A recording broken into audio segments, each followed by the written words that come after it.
Hello दोस्तों, नमस्कार। General study one पे आप सभी का फिर से स्वागत है दोस्तों। जैसा कि आज की वीडियो है सामान्य हिंदी बहुविकल्पी प्रश्न है। इसमें टॉपिक आज की रहेगी दोस्तों रस, अलंकार, छंद से संबंधित आपके बहुत इंपॉर्टेंट प्रश्न जो कि 35 प्रश्न रहेंगे इसमें। पहला प्रश्न है दोस्तों इसमें, आचार्य भरत ने रसों की संख्या कितनी मानी है? जो आचार्य भरत ने रसों की संख्या कितनी मानी है? तो कितनी मानी है? आपके 8 मानी है। 8 आपके हैं कौन-कौन से इसमें? आपके जो कि पहला इसमें आपका है श्रृंगार रस हो जाता है। दूसरा आपका हो जाता है जो कि हास्य रस हास्य रस। इसमें तीसरा आपका हो जाता है करुण। इसमें आपका चौथा हो जाता है जो कि रौद्र रस रौद्र रस। इसके बाद पांचवा आपका हो जाता है जो कि पांचवा वीर रस। इसके बाद छठवां आपका 6 नंबर है आपका भयानक रस भयानक रस। इसके बाद आपका 7वां नंबर है जो कि आपका विभत्स विभत्स रस। इसके बाद 8वां जो कि आपका है इसमें अद्भुत अद्भुत अद्भुत। तो ये आपके 8 रस हैं। इसके बाद देखिए प्रश्न क्या आपका 2 है, संचारी भाव की संख्या कितनी है? जो संचारी भाव की संख्या है वह कितनी है? आपके 33 है। कितनी है? 33 है। इसके बाद देखिए प्रश्न क्या आपका 3 है, रस के अवयवों की संख्या कितनी है? जो रस के अवयवों की संख्या इनमें से कितनी है? जो कि आपके 4 हैं। वह 4 अवयव कौन है? पहला इसमें आपका है अस्थाई अवयव, अस्थाई आपका अस्थाई भाव हो गया। दूसरा आपका हो जाता है विभाव। तीसरा आपका हो जाता है अनुभाव। अनुभाव चौथा आपका हो जाता है चौथा आपका संचारी भाव। ये आपके रस की अवयव की संख्या कितनी है? जो कि 4 है। ये 4 आपके हैं। प्रश्न क्या आपका 4 है, हृदय में मूल रूप से विद्यमान रहने वाले भाव को क्या संज्ञा दी जाती है? तो इसमें क्या संज्ञा दी जाती है? जो कि आपके अस्थाई भाव की संज्ञा दी जाती है। प्रश्न क्या आपका 5 है, श्रृंगार रस का अस्थाई भाव कौन सा है? जो श्रृंगार रस का अस्थाई भाव है वह आपका कौन सा इसमें से है? जो कि रति है। प्रश्न क्या आपका 6 है, शांत रस का अस्थाई भाव कौन सा है? जो शांत रस का आपका अस्थाई भाव है वह इनमें से आपका कौन सा है? निर्वेद आपका है। प्रश्न क्या आपका 7 है, कबीर की उलट बांसियों में कौन सा रस है? इनमें आपका कौन सा रस है? इसको आपको बताना है। कौन सा रस इसमें आपका है? अद्भुत रस आपका है। प्रश्न क्या 8 है, अद्भुत रस का अस्थाई भाव है। जो अद्भुत रस का अस्थाई भाव इनमें से आपका कौन सा है? तो कौन सा इसमें विस्मय आपका अद्भुत का रस का अस्थाई भाव है।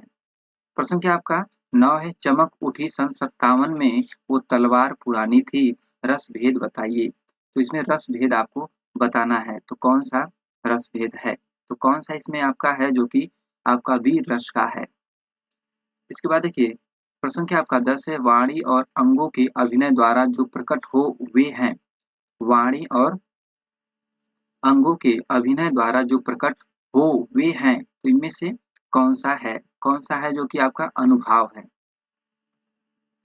प्रश्न संख्या 11 है, राम को रूप निहारती जानकी कंकन के नग की परिछाही। तो उपर्युक्त पंक्ति में कौन सा रस है? इस पंक्ति में आपको बताना है कौन सा रस है आपका जो कि श्रृंगार रस आपका है। प्रश्न क्या आपका 12 है, अखियां हरी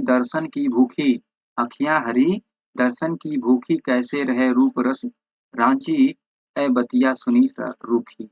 तो उपर्युक्त पंक्तियों में कौन सा रस है? इस पंक्ति में आपका कौन सा रस आपका है? जो कि कौन सा रस है? वियोग श्रृंगार रस आपका है। प्रश्न क्या आपका 13 है, अब लो नसानी अब न नसै हो। इनमें कौन सा रस है? आपको बताना है इनमें आपका कौन सा रस आपका है? जो कि शांत रस आपका है। प्रश्न क्या आपका 14 है, राम रमापति कर धेनु लेहु यहाँ कौन सा अलंकार है? तो अब इसमें बताना है कौन सा अलंकार इसमें आपका है? जो कि इसमें अनुप्रास अलंकार है। प्रश्न क्या 15 है, जहाँ एक शब्द के साथ अनेक अर्थ चिपके रहते हैं वहाँ कौन सा अलंकार होता है? तो वहाँ कौन सा अलंकार इनमें से आपका होता है? जो कि आपका श्लेष अलंकार होता है। प्रश्न क्या आपका 16 है, रहीमन पानी राखियो बिन पानी सब सून, पानी गए न उभरे मोती मानस चून। इस पंक्तियों में पानी अभिव्यक्ति में कौन सा अलंकार है? तो इनमें आपका कौन सा अलंकार है बताना है, जो कि श्लेष अलंकार आपका है। बहुत बार पूछा जाने वाला प्रश्न है दोस्तों। तो संख्या 17 है, पीपर पात सरिस मंडोला। ये भी बहुत बार आपके पूछा गया प्रश्न है। इनमें से कौन सा अलंकार है? इनमें आपका कौन सा अलंकार है, जो कि उपमा अलंकार है। तो संख्या आपका 18 है, चरण कमल बंदो हरि राई। ये भी बहुत बार पूछा गया है। इस पंक्ति में कौन सा अलंकार है? जो इस पंक्ति में आपका कौन सा अलंकार है आपको, जो कि रूपक अलंकार है इसमें। प्रश्न क्या आपका 19 है, जहां बिना कारण के कार्य का होना पाया जाए वहां कौन सा अलंकार होगा? तो वहां कौन सा आपका अलंकार होगा? तो इनमें से आपका कौन सा विभावना अलंकार आपका होगा। प्रश्न क्या आपका 20 है, विवक्षा में कौन सा अलंकार है? विवक्षा में आपका जो कि कौन सा अलंकार आपका है? तो इनमें आपका जो कि शब्द अलंकार है विवक्षा में। प्रश्न क्या आपका 21 है, जहां पर वर्णों की आवृत्ति बार बार होती है वहाँ पर इनमें से क्या होता है? तो वहाँ पे इनमें से क्या होता है आपका, जो कि इसमें आपका अलंकार होता है। प्रश्न क्या आपका 22 है, कनक कनक ते 100 गुनी मादकता अधिकाय, ये खाए बौराय है वे पाए बौराय। इनमें कौन सा अलंकार का प्रयोग हुआ है? बहुत बार पूछा जाने वाला प्रश्न है दोस्तों, जो कि इसमें बताना है कौन सा अलंकार का प्रयोग हुआ है। तो आपका यमक अलंकार का प्रयोग हुआ है। प्रश्न क्या आपका 23 है, सजना है मुझे सजना के लिए। अब देखिए सजना है तैयार होना है मुझे सजना के लिए में किस अलंकार का प्रयोग हुआ है? तो इसमें कौन सा अलंकार का प्रयोग हुआ है? आपका यमक अलंकार का प्रयोग हुआ है। प्रश्न क्या आपका 24 है, निम्नलिखित में से किस अलंकार में समान धर्म का होना अनिवार्य है? किस अलंकार में समान धर्म का होना अनिवार्य है? तो इन चारों अलंकार में से आपका कौन सा सही है, जो कि उपमा आपका अलंकार है। प्रश्न क्या आपका 25 है, नील गगन सात शांत हृदय सात हो रहा था। इस पंक्ति में कौन सा अलंकार है? इस पंक्ति में आपका कौन सा अलंकार है, जो कि उपमा अलंकार है। प्रश्न क्या आपका 26 है, राम कृपा भव निशा सिरानी में कौन सा अलंकार है? जो कि इनमें से आपका कौन सा अलंकार है इसमें आपको बताना है। बहुत इंपॉर्टेंट ये है आपका जो कि रूपक अलंकार है। प्रश्न क्या आपका 27 है, काली घटा का घमंड घटा नभ मंडल तारक वृक्ष वृंद खिले। इस पंक्ति में कौन सा अलंकार है? अब इस पंक्ति में कौन सा अलंकार है, जो कि आपका उपमा अलंकार है। ये भी बहुत बार आपके पूछा जाने वाला प्रश्न है दोस्तों। इसके बाद देखिए प्रश्न क्या आपका 28 है, छंद का सर्वप्रथम उल्लेख कहाँ मिलता है? छंद का जो सर्वप्रथम उल्लेख आपको कहाँ मिलता है? तो कहाँ मिलता है? ऋग्वेद में आपको छंद का उल्लेख मिलता है दोस्तों। प्रश्न क्या आपका 29 है, गणों की संख्या कितनी होती है? इसमें आपको गणों की जो कि संख्या बताना है कितनी होती है। ये भी इम्पोर्टेंट है आपके, जो कि कितनी होती है इनमें से आपका कौन सा सही है, जो कि 8 होती है। तो कितनी होती है? 8 होती है।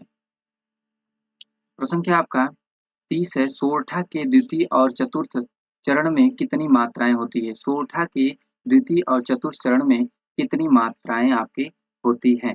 तो कितनी मात्राएं होती है? जो कि आपके 13 मात्राएं होती है। प्रश्न क्या आपका 31 है, दोहा और रोला दोहा और रोला छंद को क्रम में मिलाने पर कौन सा छंद बनता है? छंद रोला छंद को क्रम से मिलाने पर कौन सा छंद आपका बनता है? तो इनमें से कौन सा बनता है? आपका कुंडलियां बनती है। प्रश्न क्या आपका 32 है, इनमें से कौन छंद वर्णिक है? इनमें से आपको बताना है कौन छंद वर्णिक आपका है। तो कौन है इसमें? सवैया आपका वर्णिक छंद है। प्रश्न क्या आपका 33 है, कुंडलियां छंद किन दो छंदों के योग से बनता है? किन दो छंदों के योग से बनता है? आपका दोहा और रोला को मिलाकर कुंडलियां छंद किन दो छंदों के योग से बनता है? दोहा और रोला से। इसके बाद देखिए प्रश्न क्या 34 है, हरिगीतिका छंद में कितनी मात्राएं होती हैं? हरिगीतिका छंद में कितनी मात्राएं होती हैं, बहुत बार पूछा जाने वाला प्रश्न ये भी है दोस्तों, जो कि आपकी 28। कितनी मात्राएं होती है? 28 मात्राएं होती हैं। प्रश्न संख्या आपका 35 है, दोहा किस प्रकार का छंद है? जो दोहा है वह किस प्रकार का आपका छंद है, जो कि मात्रिक अर्धसम है। ये आपका जो कि दोहा किस प्रकार का छंद है? मात्रिक अर्धसम है, अर्धसम है। तो दोस्तों ये रहे आपके 35 बहुत इंपॉर्टेंट प्रश्न एग्जाम से संबंधित। तो दोस्तों आज की वीडियो में इतना ही। वीडियो को like, channel subscribe, share, comment करना ना भूले दोस्तों। नेक्स्ट वीडियो में फिर मिलते हैं, तब तक के लिए धन्यवाद। जय हिंद।